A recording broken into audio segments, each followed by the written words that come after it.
한 번도 저는 저한테 물어본 적이 없었어요. 늘 가족을 위해서 요리를 하고 아이를 빨리 끼니를 때워놓고 제가 공부를 해야 됐기 때문에 이거는 빨리 의무적으로 요리를 해야 됐던 것이죠. 그런데 채식을 하면서 제가 저에 대해서 관심이 생기니까요. 아이에게도 그런 질문을 하게 되었어요. 너가 무슨 음식을 좋아해? 엄마가 해준 것 중에. 그랬더니 우리 아들이 엄마 체면을 좀 살려준다고 대답은 해주더라고요. 카레라고 대답을 해줬어요. 아마 그 전에 제가 3분 카레를 줬을지도 모릅니다. 그런데 아이가 카레라는 얘기를 해주니까 제가 너무 반가운 마음에 카레를 연구하기 시작했어요. 일본식 카레, 인도식 카레, 또 3분 카레식으로 그냥 달큰한 카레까지. 또 나중에는 심지어는 향신료를 일일이 하나씩 다 구입을 해서 다양한 맛의 카레를 이제 시도하기 시작했습니다. 자, 카레를 하는 날은 이상한 변화가 일어났습니다. 아들이요, 식탁에 먼저 와서 기다리는 거예요. 그리고 어떤 날은 주방에 와서 제 옆에 와서 재료를 다듬기도 했습니다. 그리고 엄마가 늦게 들어오는 날은 아들이 카레를 해놓고 기다린 날까지 생겼습니다. 결국 우리 아들이 요리를 잘하게 되었어요. 그리고 나중에 자취를 하고 나서 저에게 톡으로 문자를 보냅니다. 엄마, 프라이팬 새로 나온 거 있는데 너무 성능 좋더라. 엄마 이거 하나 사봐. 이렇게 사랑스러운 대화를 나눌 수 있게 되었습니다. 즉 카레라고 하는 작은 요리 하나로 우리 아들과 저는 굉장히 좋은 관계를 유지할 수 있었는데요. 그렇다고 저희 아들이 채식을 하진 않습니다. 그러나 예전처럼 엄마가 채식을 하는 것에 대해서 거부감을 느끼지 않고요. 제 자료를 편집해 주거나 저와 같이 책을 편집하는 것처럼 많은 도움을 주고 있습니다. 누구보다도 엄마가 활동하는 것을 아주 응원해 주고 있는 멋진 아들이 되었습니다. 자, 여러분들은 음식을 가지고 소통하고 계신가요? 저한테 가장 많은 질문을 받는 것 중에 하나가 채식을 시작한 젊은이들이 가족들하고 관계가 틀어져서 또는 친구들이나 직장에서 관계가 틀어져서 고민이 많다라는 질문을 많이 하세요. 그런데 그럴 때 제가 어떤 조언을 드리냐면 이 채식이라고 하는 걸 잠시 내려놓고 그 두 관계를 좀 사랑의 에너지로 채워보자 이렇게 제안을 합니다. 물론 누구나 다 가치가 틀리고 서로가 지향점이 틀리지만 사랑을 표현한다면 그것이 채식이든 육식이든 아마 사랑이라는 에너지에는 서로 공감할 것입니다. 저는 그래서 채식이라고 하는 것을 사랑을 표현하는 하나의 통로로 여러분들에게 표현해 보고 싶었습니다. 그런데 많은 분들이 채식을 원하지만 채식 생각하면 어떻게 생각을 하시냐면 풀떼기 밥상 이런 표현들을 많이 하십니다. 그래서 어떻게 그것만 먹고 살아요? 그것만 먹으면 건강을 잃지 않나요? 어지럽지 않아요? 잠시는 해볼 수 있겠지만 자라나는 아이들한테 괜찮겠어요? 이런 질문들을 정말 많이 받습니다. 그러나 저는 채식을 17년 하고 있으면서 만약에 내가 채식을 하지 않았다면 지금보다 건강할까? 라는 질문을 많이 하곤 합니다. 물론 채식만 하십시오 라고 하고 싶진 않아요. 그거는 본인의 선택이시죠. 그러나 채식만 해도 건강하다는 얘기는 분명히 드릴 수 있습니다. 그리고요, 채식을 하시려면 제대로 알고 공부하셨으면 좋겠습니다. 우리가 알고 있는 고기가 빠진 채식 식단은 사실 영양적으로 불균형할 수가 있습니다. 왜냐하면 채식은 채식만의 영양학이 있기 때문이죠. 채식만의 영양학은요, 우리가 생각하듯이 단백질, 탄수화물, 지방과 같은 거대 영양소들의 의미를 두고 있지 않습니다. 채식 영양학은 식물들이 가지고 있는 에너지에 포인트를 두고 있습니다. 불과 몇십 년 전부터요, 식물들이 갖고 있는 향기 성분, 맛 성분, 그리고 컬러 성분들이 파이토케미컬이라는 성분으로 알려지기 시작했는데요. 이 파이토케미컬 성분들이 암을 고치고 병을 고치고 항노화 작용과 항균 작용이 뛰어나서 굉장히 다양한 신약으로 개발이 되고 불치의 병을 고치고 있었습니다. 아마 여러분들도 드시는 영양제의 성분을 뒤에 한번 보시면 거기 파이토케미컬 성분들이 굉장히 다양하게 들어가 있을 것입니다. 플라보노이라든지 또는 안토시아닌이라든지 이런 성분들의 이름들이 다 식물들이 갖고 있는 색소 성분, 맛 성분, 향기 성분입니다. 그런데 문제는 우리가 조리를 할 때 우리 전통적인 식단도 마찬가지인데요. 채소들을 먹지만 채소의 색깔이나 향기나 맛은 다 사라져버린 그야말로 조리를 너무 많이 한 음식을 먹는 게 문제라는 것이죠. 채식은 100가지를 차리지만 채소들이 갖고 있는 색깔이 다 파괴된 밥상이라면 영양적인 가치는 사실 많이 떨어집니다. 그래서 저는 여러분들께 채식만 드세요 라고 얘기하기보다는 채식의 영양을 살려서 드세요 라고 말씀드리고 싶습니다. 자, 이렇게 제가 채식에 대한 다양한 체험을 하게 된 계기는요, 여러 나라를 다니면서 채식 음식이 얼마나 다양하게 조리될 수 있는지를 경험했기 때문입니다. 해외 포럼이나 아니면 해외 비건 레스토랑을 가보면요, 정말 입이 쩍 부러질 정도로 너무나 아름답고 맛있는 음식들이 제공이 됩니다. 진짜 그야말로 와우, 와우, 이 생각이 정말 떠오릅니다. 그때 저는 이렇게 생각했습니다. 내가 고기를 먹지 말라고 할 게 아니라 이렇게 맛있는 음식을 좀 소개를 해줘야겠다. 태어나서 죽을 때까지 이렇게 맛있는 음식이 있다는 걸 모르고 죽는 사람들은 정말 불쌍한 사람들이야 라는 생각이 들었습니다. 그래서 가능하면 내가 많이 요리를 하고 이런 새로운 신세계를 사람들한테 알려봐야지 라고 생각을 하게 됐죠.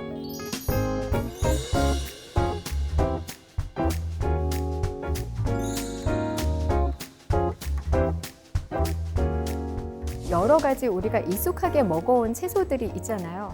가령 오이라든지 가지라든지 호박이라든지 이렇게 우리가 늘 밥상에 오르는 채소들인데요. 제가 레스토랑에 외국에 나갔더니 이 오이를 국수처럼 말아서 오이 국수가 나오는 거예요. 이 오이 국수를 버무린 소스도 너무나 특이한데 정말 맛있는 거예요. 와, 이런 신세계가 있었구나. 근데 이것의 칼로리는 매우 낮으면서 영양은 또 매우 좋은 거죠. 가지를 세로로 벗겨서 롤을 말았습니다. 이 롤 안에 여러 가지 야채를 넣고 또 두부도 넣었어요. 그랬더니 가지의 새로운 면이 보이는 거예요. 제가 중학교 학생들하고 이 요리를 해봤더니 중학교 학생들이 그러더라고요. 선생님, 가지가 너무 좋아요. 여태껏 가지를 한 번도 맛있게 먹어본 적이 없는데 이 가지는 매일 먹고 싶어요.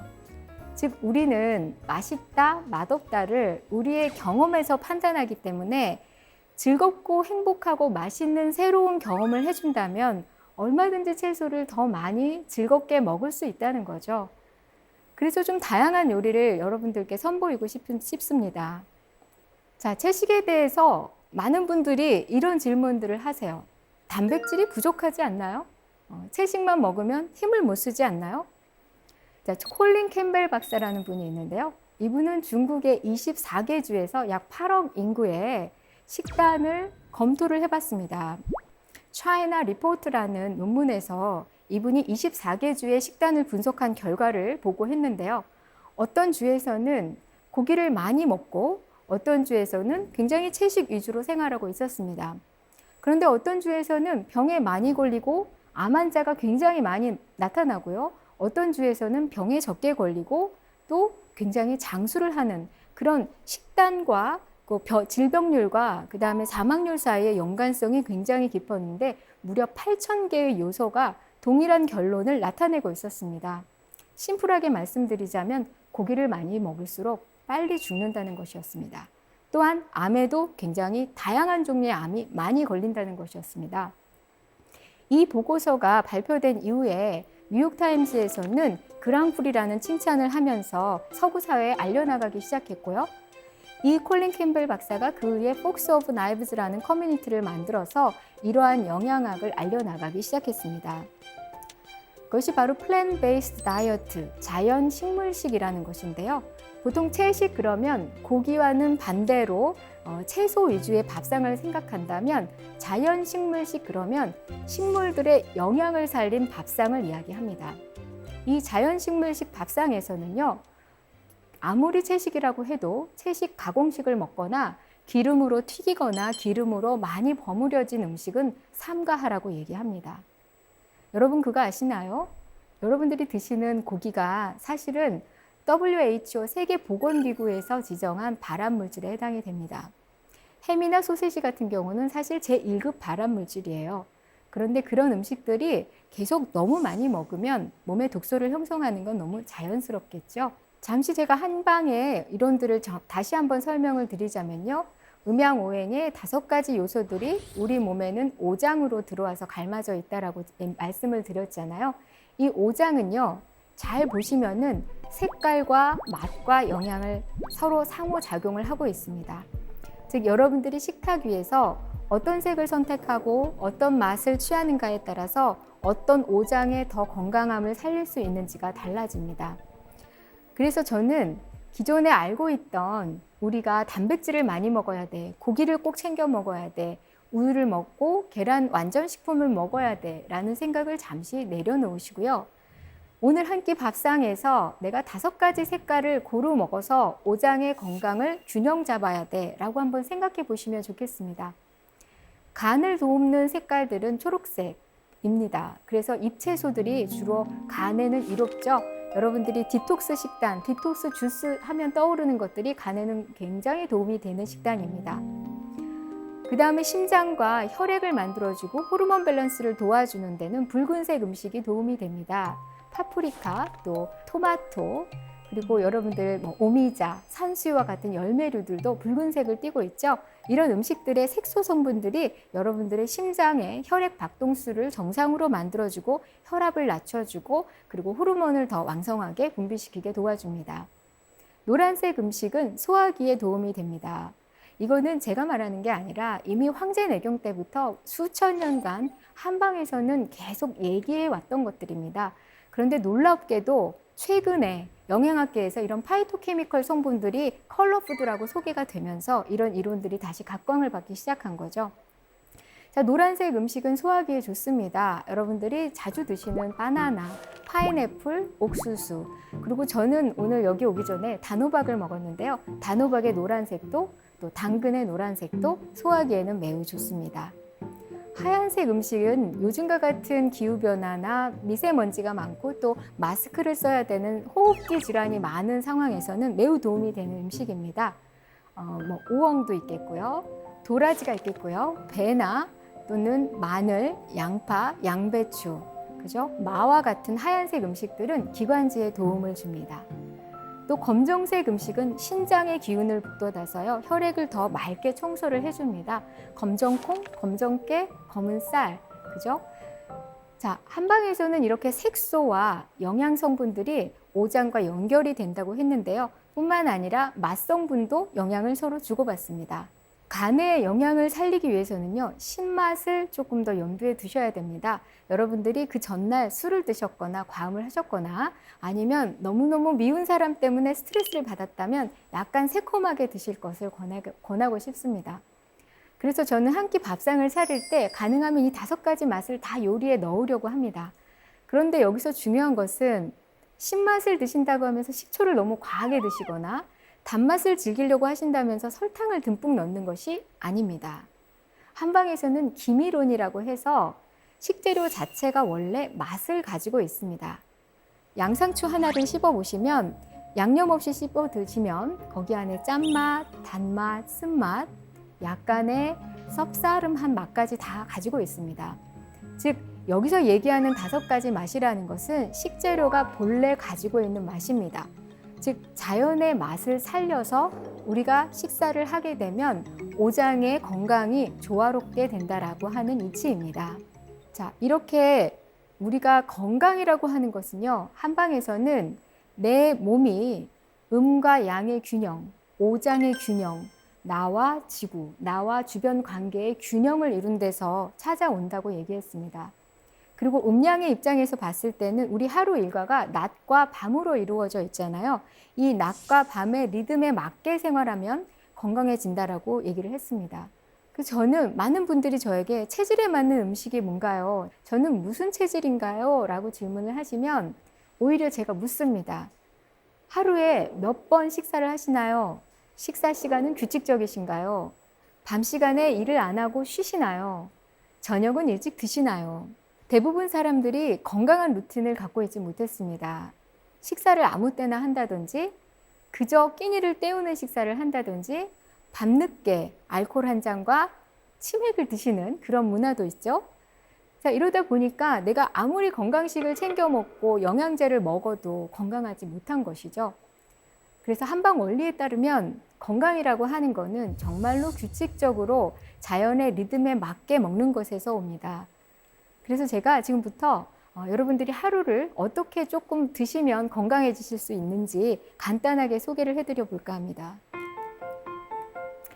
자, 아침 식사를 얘기하는 breakfast가 있죠.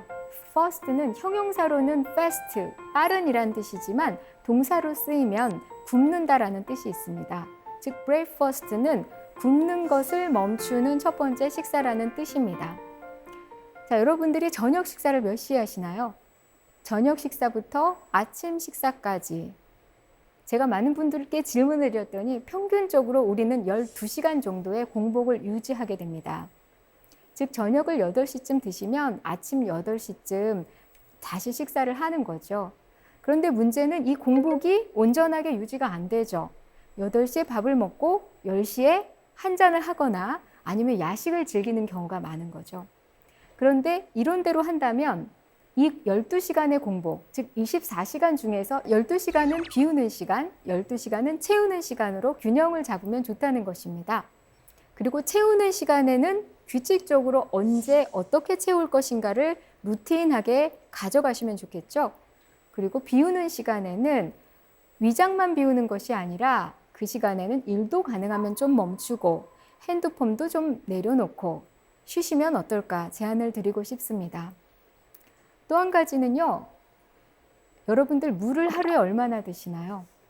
여러분들이 상상하는 것 이상으로 물은 굉장히 중요한 영양소를 가지고 있습니다. 물을 많이 드시는 분과 적게 드시는 분은 건강상에 큰 차이가 납니다. 그런데 물을 많이 드시면서도 물이 잘 흡수가 안 되는 분들이 있어요. 물을 드시는 방법이 잘못됐기 때문입니다. 물은 식사 후에 어느 정도의 공복이 유지가 되었을 때 드셔야 물의 영양소들이 우리 몸에 들어와서 제대로 역할을 할 수 있습니다. 살이 찌신 분들 중에 물만 먹어도 살이 쪄서 물을 안 먹는다는 분들이 있어요. 그런데 사실은 수분 부족의 가장 큰 증상 중에 하나가 비만입니다. 즉 물을 잘 드시면 물로 인해서 독소들이 다 몸 밖으로 배출이 되게 돼 있습니다. 그래서 물을 꼭 챙겨 드셔야 되는 게 채식의 원리 중에 하나랍니다. 그 다음에 여러분께 또 제안을 드리고 싶은 것은요, 아까 말씀드렸듯이 12시간의 공복을 유지하기 위한 저녁 식사 타임을 정하셔야 된다는 겁니다. 현대인들이 바쁘다 보니까요, 끼니를 때우는 식사를 하고요. 특히 낮에는 정신없이 살다가 밤이 되면 이제 이 포만감을 느끼면서 이완돼야 되는 이런 보상 심리 때문에 과식을 하는 경우가 많습니다. 그런데 과식을 할 때 또 술을 곁들이는 경우도 많죠. 술과 고기, 기름진 과식을 통해서 얻어지는 건 뭘까요? 기분 좋은 이완인가요? 좋은 관계인가요? 또 더불어서 고지혈증, 콜레스테롤, 뱃살 걱정은 아니신가요? 자, 저녁 식사의 패턴만 바꾸셔도 굉장히 많은 분들이 대사증후군으로부터 해방되는 것을 봤습니다. 자, 마지막으로 저는 여러분께 질문을 드리고 싶습니다. 여러분, 지금 이 지구에서 우리가 얼마나 오래 건강하게 지속 가능하게 살 수 있을까요? 과연 우리 아이들이 그 아이들의 아이들까지 아름다운 지구를 마음껏 누리고 행복하게 뛰어놀 수 있는 세상을 장담할 수 있을까요? 나와 지구의 건강을 위해서, 우리의 지속 가능성을 위해서 우리는 이제 정말 선택이 아니라 필수적으로 노력해야 되는 시기가 왔습니다.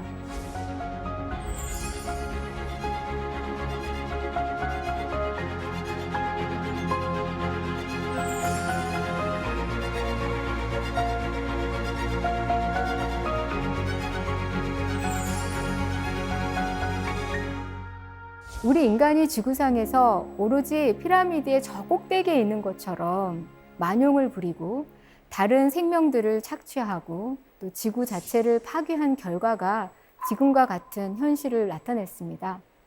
놀랍게도요, 코로나로 전 인류가 병들고 아우성치는 동안 대도시에는 야생동물들이 활주하기 시작했다고 합니다. 전 세계의 공기는 그 어느 때보다도 맑았다고 합니다.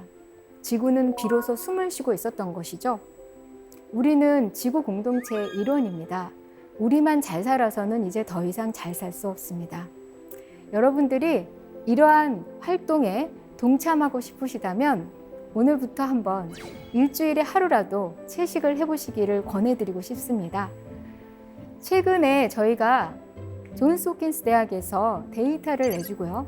한국의 기후변화행동연구소에서 한국적인 데이터로 산출한 결과를 마지막으로 소개해드리겠습니다. 여러분들이 일주일에 하루 채식을 하시면요. 1년 1095끼니 중에서 단 52끼니의 채식인데요. 이것만으로도 1인당 30년산 소나무를 15그루 심는 효과와 맞먹습니다. 식탁 위에서 식모기를 경험하실 수 있는 거죠. 일주일에 하루부터 한번 시작해보세요. 감사합니다.